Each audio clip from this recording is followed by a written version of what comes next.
Let's look at a few Sims 4 mechanics related to fun that are surprisingly deep given how simple they would appear to be on the surface. You won't make great use out of this info, it's just kinda cool to know that it's there. First, movies. One of the many ways to have fun, it has a mechanic you may have noticed in that Sims may get angry if a movie commits cinema sins or get bored if they find the movie to be no good. On the flip side, they can find a movie to be so amazing and get a great moodlet out of it. This actually has a system behind it that gives various moodlets based on how well received the movie is for that sim. The way the sim reacts to this is actually based on a number of factors, though there are random numbers at play, so it's not something you can really game.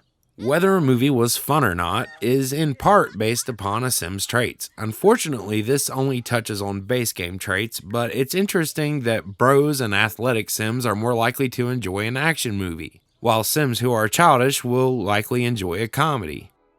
On the flip side, sims are also more likely to hate a family movie like Lost Dog's Journey Home if they have the evil trait or commitment issues. I found it strange that foodies don't like horror. On top of this, you also have moods influencing the score the sim will give to the movie. If a sim is sad, they are a bit less likely to enjoy comedy. That's something I found all too real given my own experiences with cinematic masterpieces like Sausage Party, which I couldn't bring myself to like probably because of my mood at the time. Another little thing people may not notice is that after your sim has viewed a movie, they can declare to another sim that the genre they just watched is their favorite. The option doesn't come up until afterward. If you do this, it'll set a hidden trait on the sim that gives them a further boost toward getting the good scores for the movie-related buffs. There isn't a penalty to doing so. Can this make movies useful for someone trying to do things quickly? I doubt it, but it's still kind of cool that it exists. I also did some testing and was pretty shocked to find that there is very little difference in a great wall-mounted TV and a junky CRT from the 90s.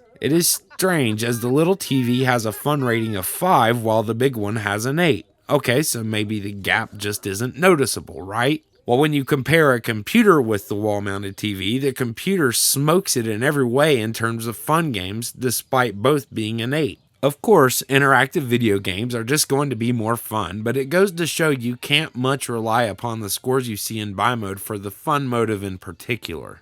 Another fun little fact I found while snooping around the game's files is that Sims have hidden skills for video games. Not just video games in general, but you will get better at each individual game up to a point. To help you judge this, it takes about 16 hours of play on the computer to reach the maximum skill. Furthermore, not playing will result in your Sims gradually getting rusty for every minute away from the game. It decays pretty slowly, but after several days without touching a game, you will not perform as well and be back to the base skill level. This is why even though you have level 8 in the video gaming skill, you won't necessarily enter a novice tournament and win. Your sim has next to no experience, so their high level is nearly useless for winning the tournament. The motion gaming rig gives sims experience in the hidden video games a bit faster, but only about 25%.